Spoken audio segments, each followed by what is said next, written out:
It's Lori. Happy New Year. So in today's video, I wanted to just give you a update on my 2025 editing workflow. So I've been using Lightroom products, Adobe products in Lightroom for, 15 plus years, I guess. And in 2024, I updated my Lightroom process and I began to use Lightroom versus Lightroom in the Creative Cloud realm. So I switched from Lightroom Classic to just Lightroom, which is what I'm in today. So if you've been watching my videos as of late, you've probably noticed that I'm just using Lightroom. Now I have a video that walks you through all of my reasoning for switching, but I'll tell you number one today, and then I'm going to walk you through a quick edit. These are some shots that I took on New Year's Day in the morning. I was able to be out at the ocean in South Carolina, and I want to go back and edit with you one of these sunrise images. So the sun was starting to come up and I need to do some edits, and I just want to show you my step one quick edit today, and then I'm going to show you a super easy way in Photoshop to clean up a cloudless sky with a lot of distractions. You can see this image has so much to clean up. So we have a lot to cover, but really quick and easy today. So let's jump in and get started. All right, first, back to my workflow. So I am using just Lightroom and not Lightroom Classic. The number one reason I switched is the ease of using the file system. So you can see over on the left, the untitled. That is actually my SD card, which is plugged into my computer. I was then able to import all of my images and actually save them to my external drive, all while working in Lightroom. So I created a new file right here, 2025 images, January, which is the way I like to organize my files. Now I have all my images in this file, and if you see, this is my 10 gigabyte Lacy, and this has all of my files that are on my external hard drive.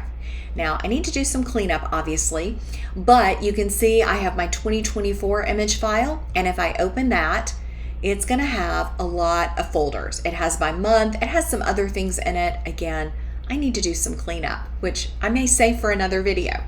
But I've started 2025 and it has January in it. So that is the number one reason. I don't have to fool with a Lightroom catalog. I can still keyword, I can still flag things, all those awesome features, but I'm working directly with my hard drive, which I love. All right, so now let's get over to editing, which was the real purpose of this video.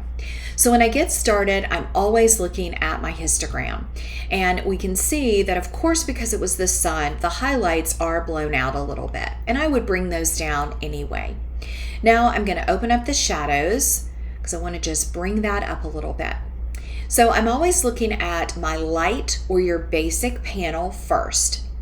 Next, the second thing I always do is I work with the temperature and tint. So I'm going to go ahead and I want to just warm this image just a little bit, and I am going to add some more magenta because the image did have, the sky was a real kind of purple hue.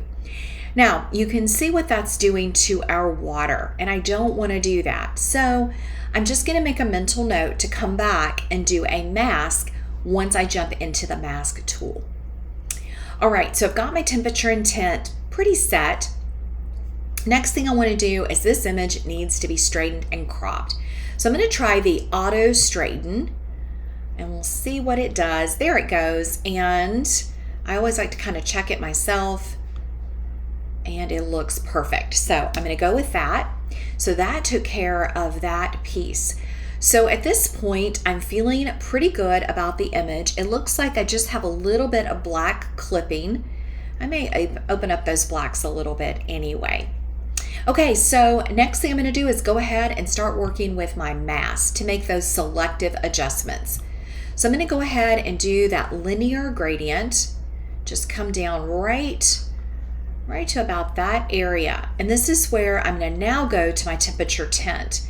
And I'm going to add some of that magenta to the sky, and I'm actually also going to increase the blue. That way my water stays intact as beautiful and blue. It also makes it a very graduated, Now I could drag it down more if I wanted to, but I think that is working to Lightroom. All right, now after that, I may want to do another mask, so I can just click the plus sign, and I'm actually going to do a linear gradient from the bottom. And I'm just going to bring that up a little. And I think here I do want to give it just a little bit more warmth, just a little bit, and maybe a little bit more on the whites. And bring down the highlights. Of course, I don't want to impact my sky too much. Yeah, let's move that linear gradient down so that it's not at our sky. Okay, now bring those highlights back. I'm going to open up those whites just a little bit, and then I did increase that sparkle a little bit. Now, if I wanted to soften the water, I could actually reduce the clarity, and that's going to soften it. But for this image, I actually like the detail, and I may even increase that or even add a little texture just to really showcase those ripples. All right, now one thing that you're probably thinking, Lori, why haven't you done your cleanup? Well, the reason for that is, yes, that would be a step that I normally would take with any image, is I would go in and do my cleanup using the remove tool. However, there is lots of cleanup in this image. So what I'm going to do is actually take it into Photoshop and show you an easy way to clean up a sky when you don't have a lot of clouds or detail. But as far as my basic workflow, I think that covers it. I'm always checking my histogram. I come down and work within my exposure, light, or basic panel, depending which program you're using. I work on my white balance. I do my cropping if I need to. And then I'm going to make those selective adjustments using the mask tools.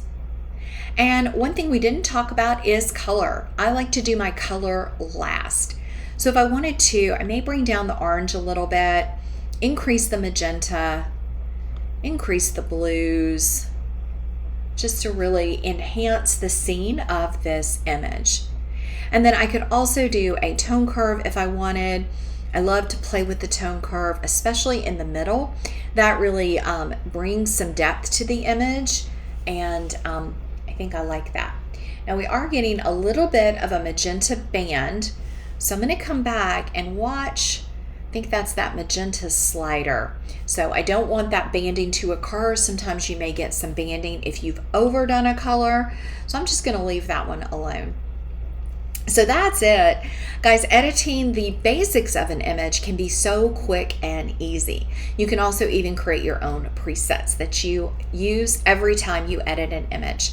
So now let's take this image into Photoshop. Now this is a technique that anyone can do even if you don't use Photoshop. So let's right click, edit in Photoshop, and it's going to take the image over there. It takes just a minute.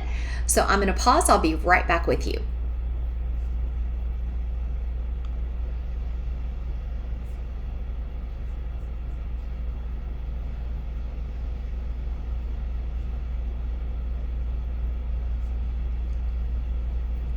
Okay, we're here in Photoshop.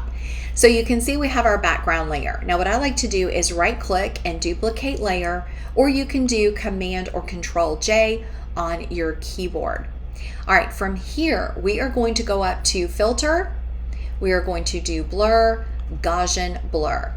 Now I'm going to blur it until I can't see most of the spots, and I think that did it. Had to go to 36. Sometimes you don't need to go as high. I'm going to click OK. Now we're going to come down and add our mask. We're actually going to do Command or Control I to invert your mask. So now it's black. So now the blur is hidden. We can't see it. So we're going to go over to our color here. We're going to flip it to white, or you can use your X key. We're going to grab our brush or the letter B on your keyboard. And now we are just going to brush. Now we need to make sure our brush opacity up at the top is at 100%. And this works again if you don't have clouds. So I am just going to brush over the sky where I had those mistakes. Now we can make our brush smaller, and I'm going to zoom in and come over and go around. We had lots of spots. I tell you what, I'm gonna have to really work on cleaning my, probably my sensor. I use a mirrorless camera, and I do a lot of ICM and other things where I think it gets really dirty, and also the water spray. So that's one that's a little harder. We're probably gonna have to use the remove tool for those, which is totally fine. This also, yes, it smoothed out my sky, which I don't mind because it was a completely cloudless day. There was just cloudless morning, nothing in the sky.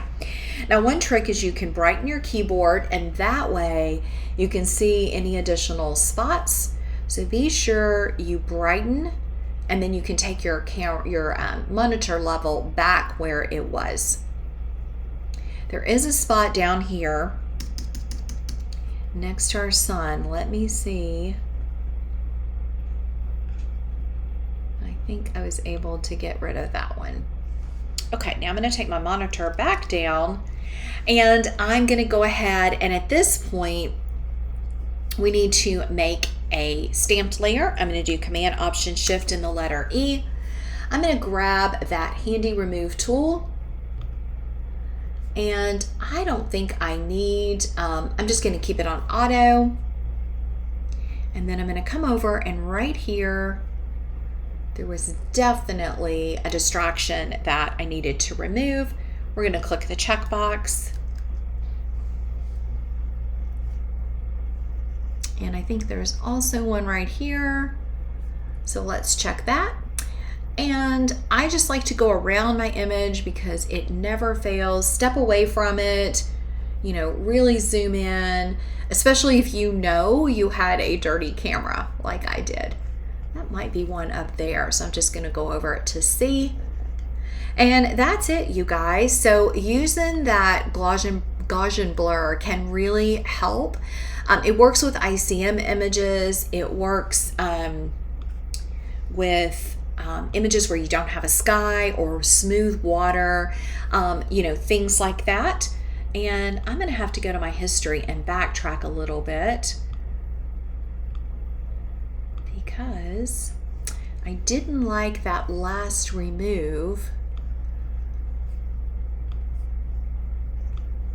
Sometimes I'll tell you what works better than the remove at this point is actually the clone tool. So I am just going to stamp right here, come over, and smooth out that sky. I think that's going to work much, much better. Just go all the way across. It's funny when you start looking at it, you sometimes can make a mess because you're overdoing it. So I find I have to just kind of go slow and take your time.